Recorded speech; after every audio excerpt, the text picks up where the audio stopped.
세계적인 기호학자 움베르토 에코가 지은 장미의 이름이라는 소설이 있습니다.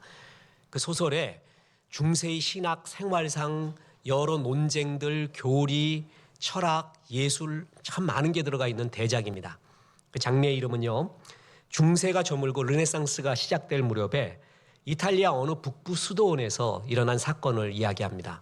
수도사들이 계속 연쇄 시체로 살인사건이 일어난 거, 시체로 계속 발견됐습니다. 근데 그 발견된 시체들마다 꼭 요한계시록에서 나오는 7 나팔의 심판과 같은 모습으로 죽어갔어요. 그래서 계시록의 그 묵시가 재림이 종말이 시작된 것이 아닌가 하는 공포에 휩싸이게 됩니다. 이때 주인공 윌리엄 수도사가 이 사건을 냉철하게 조사합니다.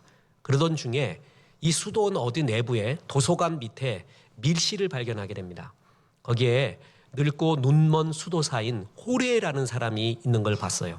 그 호레는 역할이 뭐냐면 40년 동안 수도원 도서관에서요, 금서로 된 게 있거든요. 읽지 말라고 한 거.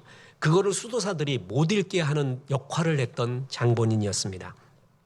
의문사한 수도사들은 모두 금서였던 아리스토텔레스의 시편 시학 제2권을 몰래 보다가 독사를 당한 것입니다.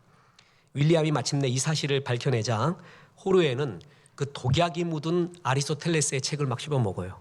그러면서 등잔을 넘어뜨려서 수도원 전체가 불에 타게 됩니다. 호르에가 왜 이런 짓을 했는가? 인간이 웃음은 하나님의 신성한 진리를 왜곡하고 조롱하고 그리고 경건함과 진지함을 무너뜨리는, 그래서 천박해지는 마귀의 술책이라는 거예요. 그래서 그 길을 막았습니다. 이게 재밌는 소설의 상상이, 원래 아리스토텔레스의 시학 1편은 있습니다. 그게 비극에 대한 거거든요. 근데 시학 2편은 없어요. 근데 비극이 1편이었으면 2편은 희극이 아니었겠느냐라고 소설적 상상을 한 것이죠. 그래서 만들어낸 거예요. 당시에는 인쇄술이 발달되지 않아서 필사본으로 한 권만 갖고 있었어요. 그때 당시에 아리스토텔레스는 어마어마한 인기 있는 사람이었거든요. 명성 높은 사람이에요. 그 사람의 한 권밖에 없는 책을 가지고 있다는 것은 엄청난 재력이기도 하고 권세이기도 했어요. 호르에가 우연한 기회에 그걸 발견하고 숨겨놓고는 아무도 못 보게 그냥 만든 거예요. 그리고 책장 끝에다가 독을 발려놨어요. 사람들이, 수도사들이 이렇게 읽잖아요. 이렇게. 그러더니 어떻게 되는 거예요? 나중에 그 독약에 죽게끔 만들었습니다. 자, 묻겠습니다. 호르에가 주장하듯이 웃음은 하나님의 진리를 왜곡하고 조롱하고 인간의 진지함과 경건함을 떨어뜨리는 마귀의 술책일까요? 그래서 막았다는 거 아니에요. 그렇지 않습니다. 정반대입니다. 웃음은, 기쁨은, 유머는 원래 하나님의 속성이었고요. 웃음은, 유머는 하나님이 우리를 향한 뜻이었고요. 그리고 웃음은, 유머는 하나님이 그 속에 어마어마한 능력을 숨겨놨어요. 그래서 우리는 유머 있고 웃음 있는 삶, 그리스도인은 영생을 소유했기 때문에 더욱더 기쁘고 웃고 유머 있는 삶을 사모해야 됩니다. 구체적으로 말하겠습니다. 첫째, 하나님의 속성이 기쁨이라는 거예요. 우리가 흔히 하나님을 말할 때 하나님은 사랑이시라 그래갖고 사랑의 하나님은 많이 이야기하거든요. 사랑이 하나님의 속성이에요. 그런데 또 하나의 속성이 있는데 하나는 기쁨, 웃음이라는 것입니다. 복음, 유앙겔리온이라는 그 말 자체가 기쁨과 환이라는 뜻입니다. 복음이 있어요. 각자 사람마다 풀리고 싶은 문제가 있거든요. 병든 사람한테는 새로운 신약이 개발됐다는 것이, 죄를 지은 사람한테는 네 죄가 용서되었다는 것이, 인간관계가 깨진 사람한테는 다시 사랑이 찾아오고, 막혔던 문제가 있는 사람한테는 주님이 열어준다는 것이, 그게 기쁜 소식 아니에요? 죄사함뿐만이 아니라 모두에게 바라는 기쁜 소식이 있어요. 복음은 그걸 주겠다는 거예요. 너에게 기쁜 소식, 웃음과 환희를 주겠다라는 것이 복음의 뜻이거든요.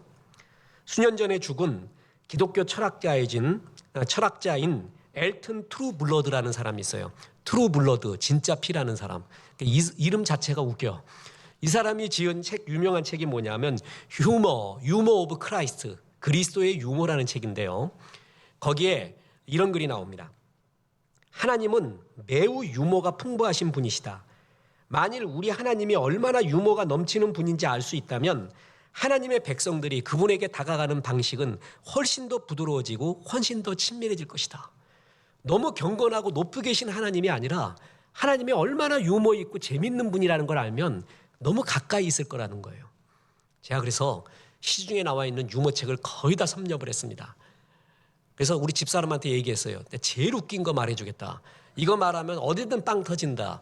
비장의 무기로 갖고 있어라라고 가르쳐줬어요. 그래서 어저께 결혼식 갈 때 아내가 그거 말을 했대요. 그러니까 그 다음 말이 좀 우스운 말이 나옵니다. 제가 이야기하겠어요. 눈웃음과 비웃음의 차이가 있어요. 뭔지 아세요? 눈웃음은 눈 올 때 오는 웃음이고 비웃음은 비 올 때 오는 웃음이다. 나는 되게 웃겼어요. 그래서 아내한테 말했더니 아내가 밥 먹다 이러고 쳐다봐요. 이러고. 그러더니 내가 한번 실험을 해보겠대. 그래서 결혼식 가는데 그 말을 했대요. 그러니까 거기에 집사님이 목사님 제발 목사님이 그거 말하려면은 어떤 유머를 하려는지 미리 자기들한테 얘기를 좀 하고 하래요. 그 아재도 아니라 거의 할아버지 개그라는 거야. 제가 유머하면 여러분이 너무 웃겨서 웃는 게 아니라 기가 막혀서 웃더구만. 허탈하게 웃더구만요. 허탈하게. 제가 지금 일부러 더 허탈한 웃음을 한 거예요. 그게 뭐냐? 바로 그게 오늘 본문의 이야기예요. 아브라함이 100세 다 됐고요. 그리고 아내가 90세 되었을 때 아들 낳는다고 했어요. 약속의 자손. 그러니까 어떻게 하는지 아세요? 여러분 같이 웃었어요 지금. 아재 개그 들은 거야. 그게 웃겨요 주님. 제발 그런 유머를 하지 마세요. 하고 허탈하게 웃었어요. 허탈하게.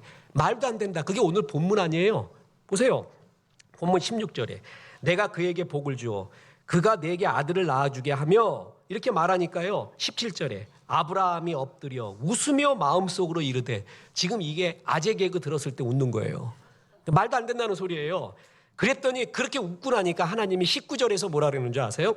하나님이 이르시되 아니라 내 아내 사라가 내게 아들을 낳으리니 너는 그 이름을 이삭이라 하라.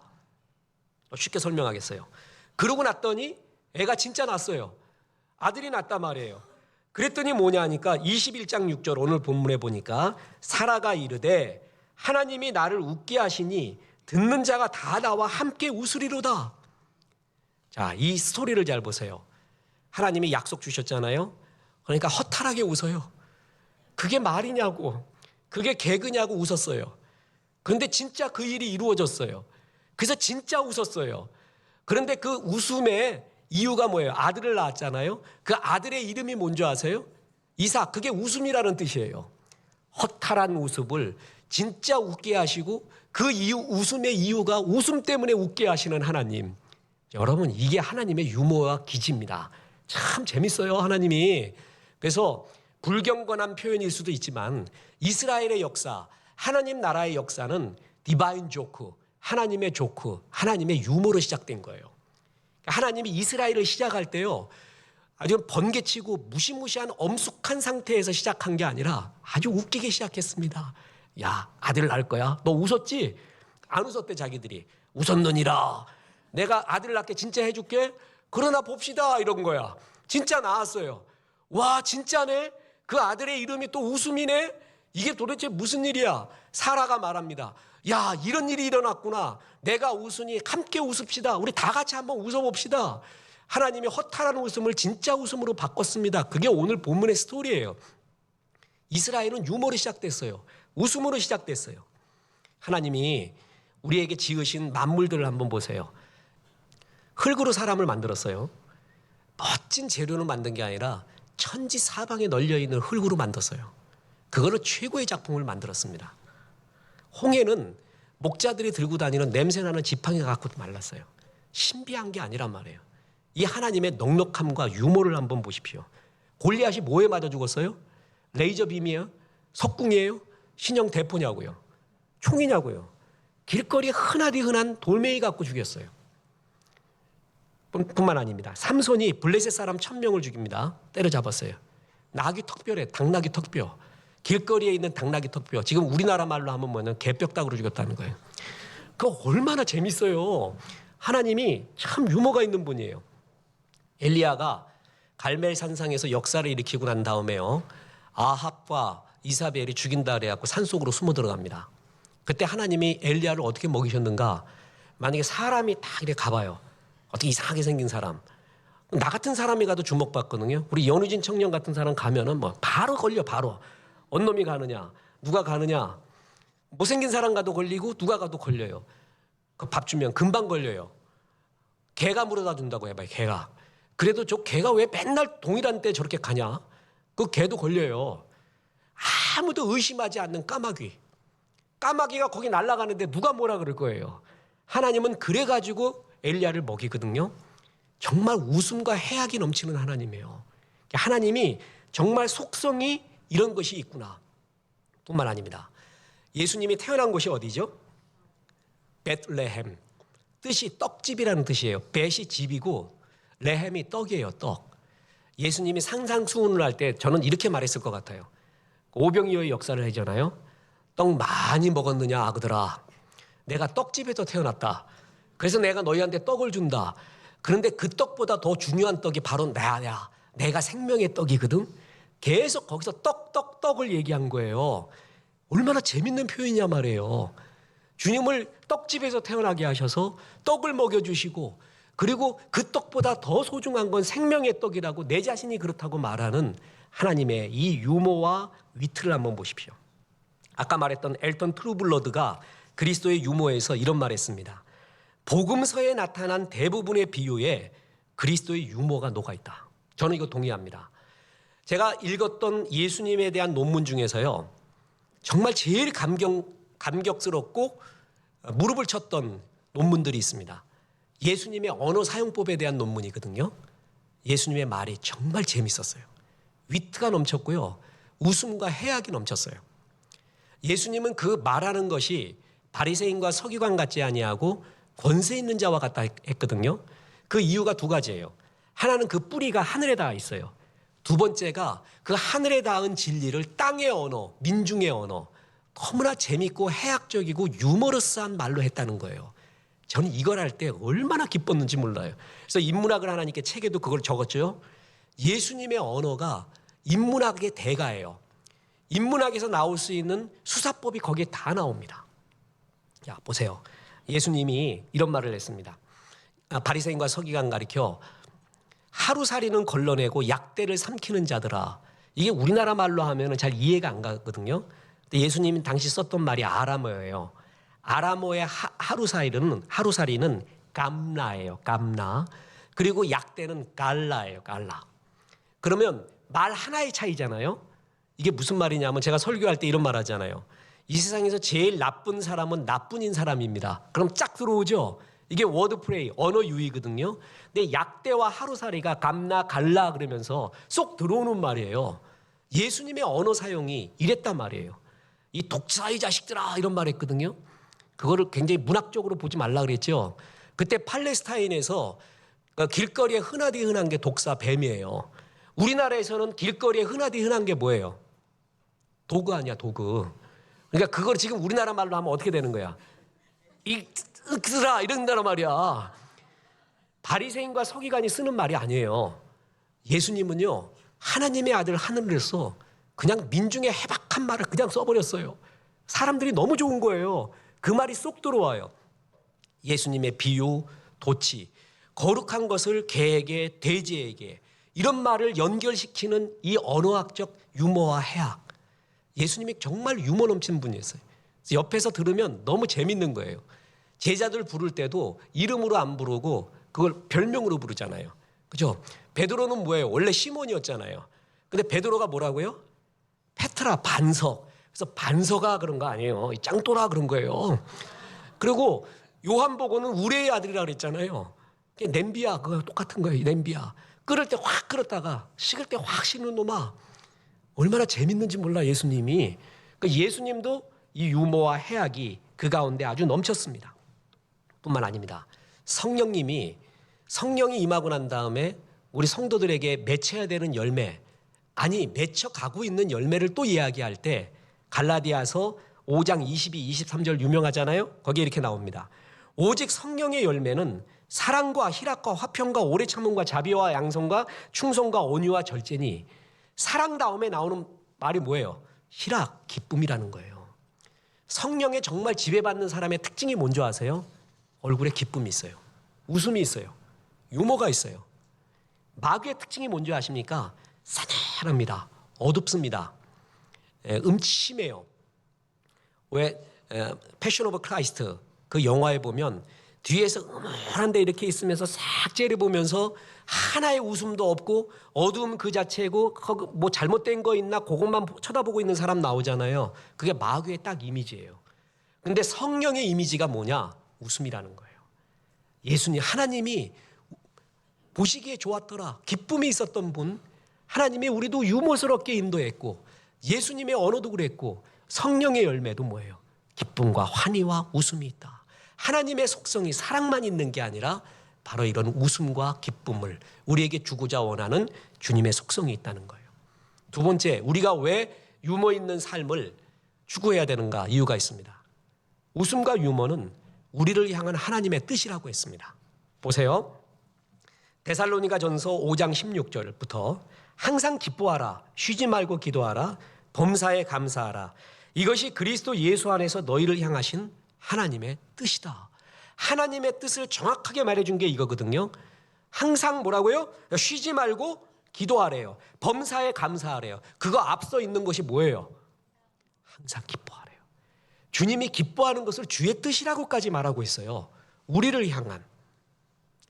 주님이 대제사장에게 너희는 백성들에게 이렇게 축복하라라고 가르쳐준 대제사장의 축복권이 있습니다. 거기가 민수기에 나오는데 민수기 6장 25, 26절에 이런 구절이 나옵니다. 여호와는 그의 얼굴을 내게 비추사 은혜 베풀기를 원하며 여호와는 그 얼굴로 내게로 향하여 드사 평강 주시기를 원하노라 할지니라 하라. 이게 우리에게 주는 축복이거든요. 그 얘기가 뭐냐면요. 파니 야훼, 하나님의 얼굴을 본 사람이 아무도 없어요. 그런데 하나님의 얼굴의 광채를 너희에게 비춰주겠대요. 그래서 너희의 얼굴이 여호와의 미소로 빛난다는 거예요. 어느 누구도 하나님의 미소를 본 사람이 없거든요. 얼굴을. 근데 그 사람의 얼굴을 보면은 하나님의 은혜를 받은 그 사람의 얼굴이 하나님의 얼굴과 미소처럼 보이게끔 그 얼굴의 광채를 너에게 비춰주겠다는 거예요. 그러니까 그 얘기가 뭐예요? 축복받은 사람의 뜻이 그 얼굴에 하나님의 미소. 당신을 보니까 하나님을 뵌 적이 없는데 주님의 얼굴을 본 것 같습니다. 그게 그 사람에게 받을 수 있는 최고의 축복이에요.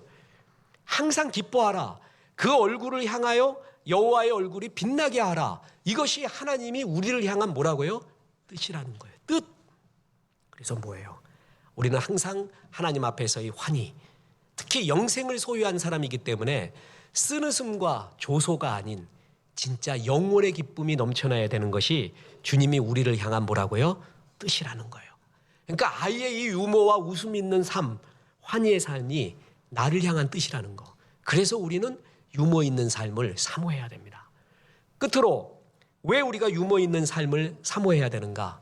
하나님은 웃음과 유머에 하나님의 능력을 숨겨놓았다는 거예요.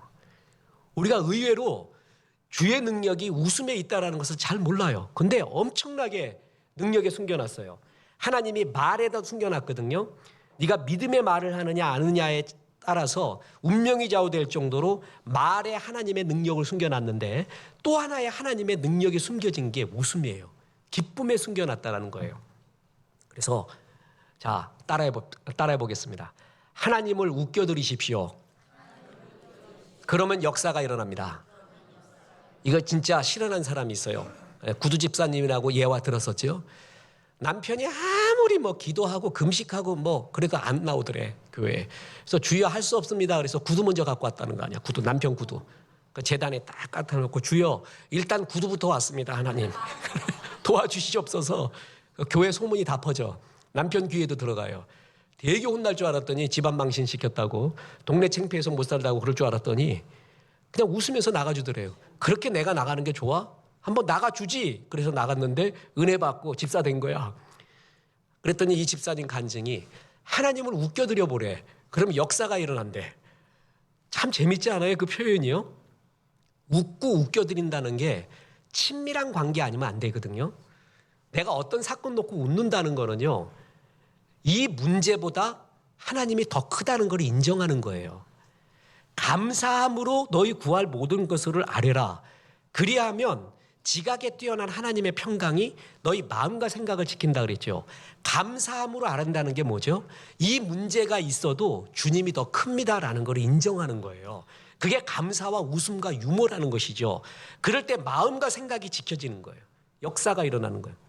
자, 이제 구두는 다 했으니까 여러분 양말이나 런닝구나 구멍 옆에 갖다 놓고 이제 교회 야단 났어. 이제 별 이상한 거 다 와가지고 참 하나님을 웃겨드릴 때 역사가 일어난다 뿐만 아닙니다. 하나님은 건강의 치유를 어떨 때는요, 웃음, 기쁨을 회복할 때 건강을 치유하게 됐습니다. 많이 우는 사람이 있어요. 그것도 좋아요. 울고 싶을 때 우는 거 얼마나 솔직합니까? 우는 이야기가 너무 가슴에 와 닿아. 맨날 울어. 웃는 이야기는 자기 것이 아니래요. 병 안 났습니다. 웃는 게 가까이 돼야 돼요. 성경에 잠언 17장 22절에 마음의 즐거움은 양약이라도 심령의 근심은 뼈를 마르게 하느니라. 마음의 즐거움, 양약이래. 마르페. 여기서 라파가 나왔어요. 여호와 라파. 하나님의 치유하시는 여호와 라파가 마음의 즐거움을 줬다는 거예요. 거기서 나온다는 거예요. 마음의 기쁨과 즐거움과 유머와 웃음을 회복해 주면서 마르페, 여호와 라파의 역사를 시작한다. 그러니까 하나님이 이 웃음과 환희에 주님의 은혜와 능력을 숨겨놓은 거예요. 원래 휴머라는 말이 라틴어로 휴모르에서 나온데 책이라는 말이에요. 책. 그러니까 책이 많아지면은요, 신진대사가 잘 일어나고 그 사람이 건강해지거든요.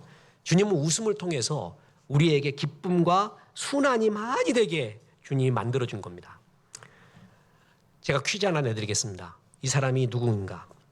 22살에 사업에 실패, 23살엔 주의원 선거에서 떨어짐, 24살에는 사업에 또 실패, 25살에 주의회 의원에 당선되었지만 26살에 사랑하는 여인을 잃고 27살에는 신경쇠약과 정신분열증으로 고생, 29살에 의회 의장 선거에 떨어졌으며 31세에 대통령 선거에도 떨어짐, 34세에는 국회의원 선거마저 떨어지고 37세에 국회의원에 당선되었으나 39세에는 국회의원 선거에 또다시 떨어짐, 46세에는 상원의원 선거에 또 떨어지고 47세에는 부통령 선거에도 또 떨어지고 49세에는 상원의원에도 또 떨어지고 그러나 51세에 드디어 대통령에 당선. 누구예요? 아브라함 링컨이에요. 10개 중에 8개를 떨어져서. 자, 이 아브라함 링컨에 대한 이야기가 참 많이 있거든요. 근데 미국과 캐나다 전문가 집단 719명과 전 세계 역사가들이 평가한 자료에 근거해서 윌리엄 라이딩스와 스튜디어스 맥키버가 펴낸 미국 역대 대통령 평가에서 부동의 1위, 2위와의 차이가 너무 큰 1위, 아브라함 링컨입니다. 아직도 백악관의 주인이 링컨이라는 거예요. 왜 사람들이 링컨을 그리워하느냐? 힘든 상황에서 이기는 인간 승리가 있어요. 신실함이 있었어요. 신앙이 있었어요. 업적이 있었어요. 그런데 그 못지않게 또 하나의 실력이 있었는데 링컨의 유머 실력이라는 거예요. 이게 굉장히 중요합니다. 밥 돌이라는 사람이 대통령의 위트라는 저서에서 유머 대통령 10을 선정했습니다. 그중에 랭킹 1위가 아브라함 링컨이에요. 저는 요까지만 알고 있었거든요. 근데 근자에 읽은 아브라함 링컨에 대한 책 중에 제일 감동적인 게 뭐냐면 조슈아 울프생크가 지은 링컨의 우울증이라는 책입니다. 조슈아 이 사람도요, 우울증을 7년 이상 계속 알아갖고 자살 직전까지 간 사람이에요. 이 사람이 자기의 우울증을 극복하는 방법 중에 하나로 링컨을 연구했어요. 링컨의 가계, 생활, 증세 모든 걸 보고 그가 발견해낸 게 있어요. 링컨은 분명히 우울병 환자였는데 그걸 극복했구나라는 걸 알았어요. 20대의 연인과 친구들을 장티푸스로 잃고요. 어머니가 일찍 숨겼고요. 누나 역시 결혼 직후 세상을 떠납니다. 주변에 믿고 의지하고 사랑하는 사람이 다 죽었어요. 그래서 링컨의 습관이 있었는데 주머니에 칼, 호주머니 칼하고 권총을 넣고 다니지 않았대요. 우울해지면 죽을 것 같아서요. 그리고 숲속으로 혼자 걷지 않았대요. 우울해지면은 밧줄 걸고 목매달 것 같아서 자기가 자기를 감당 못한 거예요. 그 조슈아가 이 링컨을 연구하면서 자기하고 동질감을 느낀 거예요. 극심한 우울병 정신분열 환자 링컨. 근데 이 책을 왜 적었느냐?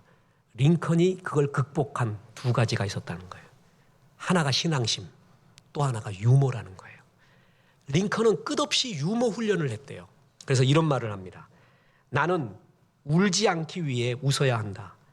밤과 낮 동안 나를 짓누르는 두려운 고통 때문에 내가 웃지 않았다면 나는 죽었을 것이다. 그는 끝없이 웃는 훈련을 했대요. 유머 훈련을 했대요. 그래서 살아났대요. 진짜예요. 하나님이 신앙심을 주시고 신앙과 더불어 그에게 웃는 자석을 주는 거예요. 슬픔이 오면 자꾸 튕겨내는, 그거를 가볍게 여기는 맷집과 튕겨내는 방패를 삼고요.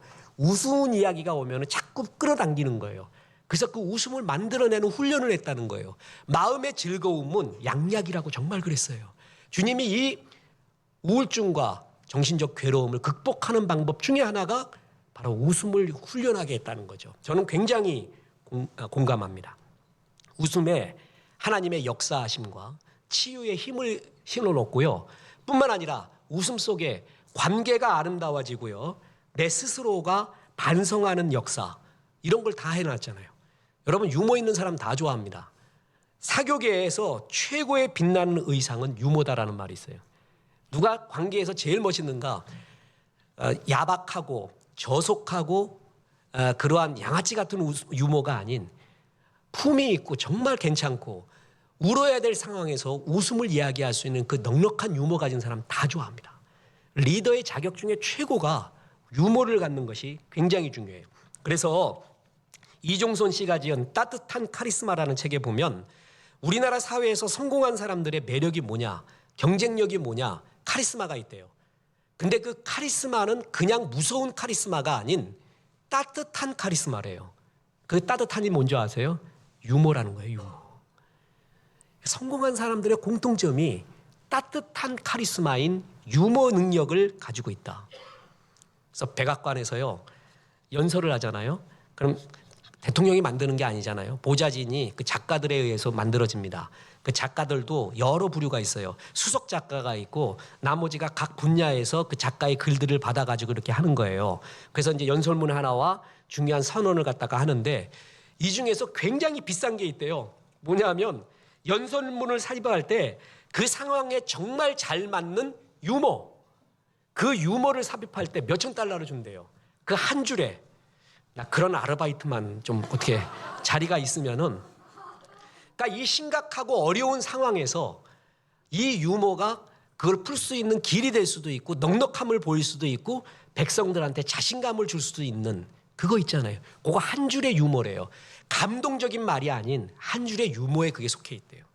그래서 우리나라 정치인들도 굉장히 많이 일로 이렇게 전환이 되어가고 내 정치인들의 워드플레이를 많이 보거든요. 말을 어떻게 하는가를 보면은 연구 굉장히 해요. 보좌진들이 엄청나게 제공하는 걸 느낄 수가 있어요. 미국 정치인은 유머 배우지 않고는 정치하지 말라는 말이 있어요. 그만큼 유머가 이런 능력과 관계와 모든 막혔던 일을 푸는데 결정적이었다는 거예요. 아까 링컨 말이에요. 이 사람은요, 대통령 돼서도 되게 힘들었어요. 특히 뭐냐 하면은 정치적 라이벌인 스티븐 더글라스 맨날 씹어. 링컨만 하면은 노예제 폐지하면서 우리 한번 하나 됩시다 그러니까 그 의회에서 뭐냐면 링컨 향해서 너 다른 뜻 있는 거지, 노예를 정말 사랑해? 아니잖아, 다 알잖아, 이 두 얼굴을 가진 사나이야, 이랬단 말이야. 그러니까 링컨이 그때 멋있는 말 하잖아요. 내가 두 얼굴 가지면 이 얼굴로 다니겠어. 나도 두 얼굴이면 참 좋겠어. 이 얼굴로 내가 다니겠냐고. 그러니까 그렇게 말했던 더글러스까지 웃었다는 거 아니에요. 그거 벌써 한 방 먹이고 이긴 거예요. 남북전쟁이 일어났습니다. 그때 당시만 해도 링컨이요, 군대를 완전히 장악하지 못했습니다. 그래서 북군의 최고의 군대가 포토맥군이었거든요. 그거를 지휘한 조지 맥클러런 장군. 이 사람이 사실 굉장히 권위가 있었어요. 링컨한테 잘 이렇게 머리를 안 숙이려고 해요. 그러니까 링컨이 맥클러런 장군한테 야, 전장의 현장을 지금 어떤 상황인지를 보고하라 그랬더니 아주 우스운 전문을 하나 보내왔습니다. 대통령 각하 암소 6마리를 포획했습니다. 어떻게 할까요? 야, 여러분 이거 들으면 어떡할까요? 대통령한테 부글부글 해가지고 당장 와라, 막 선조처럼 이순신 잡아놓고 그냥 뭐 해라, 야단 날 거 아니에요. 대통령을 어떻게 보는 거야? 막 이래가면서 다른 대체자는 누군가 별별 생각 다 하고 막 어떤 감정에 반응할 거 아니에요? 링컨 가볍게 차 넘깁니다. 조지 맥클러런 장군 우유를 짜세요. 암소 잡았다며 우유 짜. 여러분 이게 능력이에요. 유머는 능력이에요.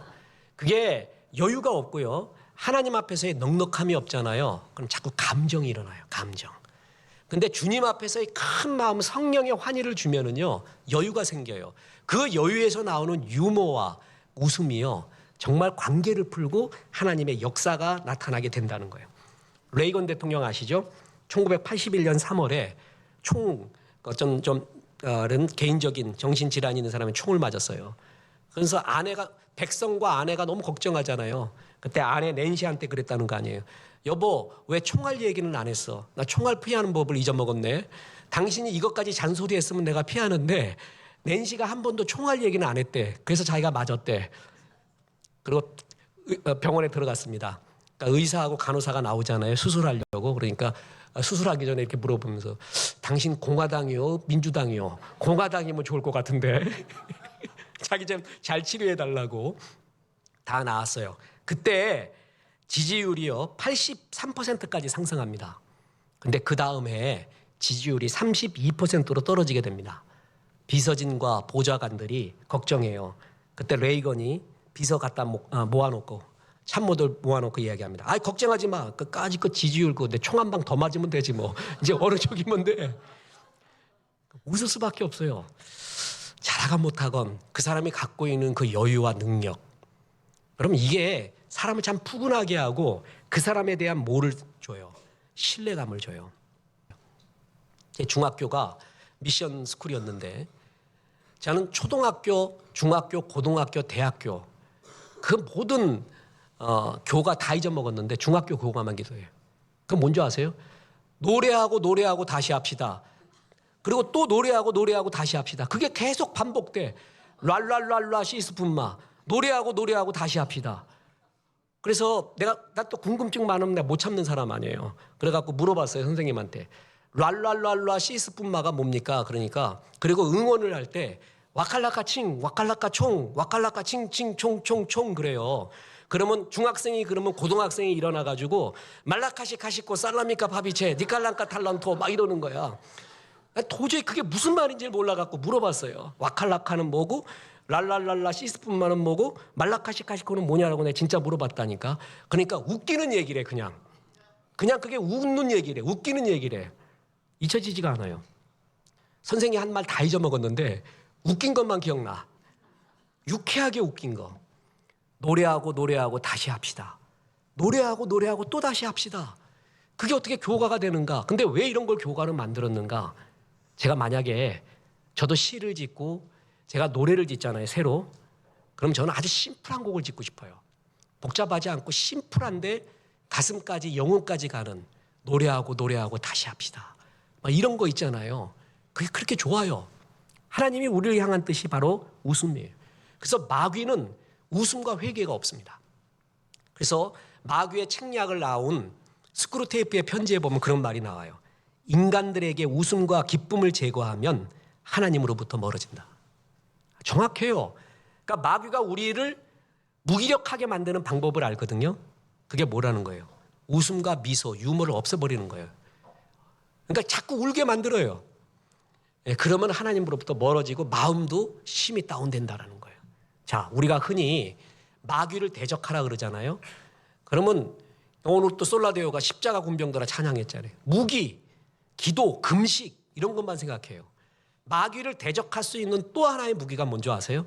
웃음과 기쁨이라는 거예요. 왜냐하면 마귀는 그리스도인이 웃고 기뻐하는 걸 제일 싫어해요. 그러면 그때부터 믿음과 하나님의 능력이 나타난다는 걸 알아요. 그래서 그걸 없애가려고 해요. 자꾸. 근데 그 웃음과 유머의 훈련을 하잖아요. 하나님 안에서의 환희의 훈련을 하잖아요. 그 자체가 뭐예요? 마귀를 대적하는 훈련을 하는 거예요. 그래서 바울 사도가 빌립보 그 차디찬 죽음의 감옥에서 기뻐하라. 내가 다시 말하노니 기뻐하라. 다음 주 설교 제목이 유머가 있는 죽음을 사모하십시오예요. 그리스도인의 죽음 무겁지 않습니다. 아주 가볍고 웃을 수 있고 유머로울 수 있어요. 정말 그렇게 사는 거예요. 난 바울 사도가 거기서 항상 기뻐하라는 말이 진짜 같이 느껴집니다. 그는 정말 이 가운데서도 기뻐하는 훈련이 있었구나. 웃을 수 있고 노래가 있었구나. 유대인의 밥상머리 교육이라는 거 있잖아요. 밥 먹을 때 여러분 너무 철학적인 얘기하지 마요. 얹혀 밥 먹을 때. 여러분 밥 먹을 때는 가볍게 먹어야 하거든요. 그래서 이런 훈련 한번 해보세요. 밥상에 가서 애한테 한 10,000원, 5,000원, 1,000원짜리 딱 갖다 놓고 우리 가족들 중에서 오늘 제일 통쾌한 유머, 제일 많이 웃는 유머 하는 사람한테 1,000원 준다. 5,000원 준다. 너 오늘 수집해온 웃음 이야기 해봐라. 그게 아무것도 아닐 것 같죠? 얼마나 그 웃음과 가벼움이 우리에게 뭐예요? 관계를 주고 소통을 주고. 야, 네 말이 오늘 제일 웃겼다. 그게 어떤 철학적인 말보다 밥상머리 교육이 아름다워질 겁니다. 주님은 우리에게 웃음 주려고 합니다. 그래서 하늘이 왜 하늘인 줄 아세요? 하하하하 이렇게 웃어라. 그래서 하늘이에요. 계시록에 보면은요, 그날엔 너희 눈물과 고통을 다 씻어내고 그날은 웃음이 있다는 거예요. 그 천국의 훈련을 우리는 지금 할 수 있어요. 그 지금이 웃는 훈련이에요. 찬양이고요, 예배고요, 웃음과 미소예요. 그걸 훈련을 하세요. 치유가 됩니다. 주의 능력이 임하고 관계가 형성되고 내 리더십이 올라가고요. 주의 능력을 여기다 숨겨놨습니다. 그래서 성령의 웃음 웃어서 많은 사람을 생명의 웃음, 영생의 웃음으로 인도하는 복의 통로 되시길 주 예수의 이름으로 축원합니다.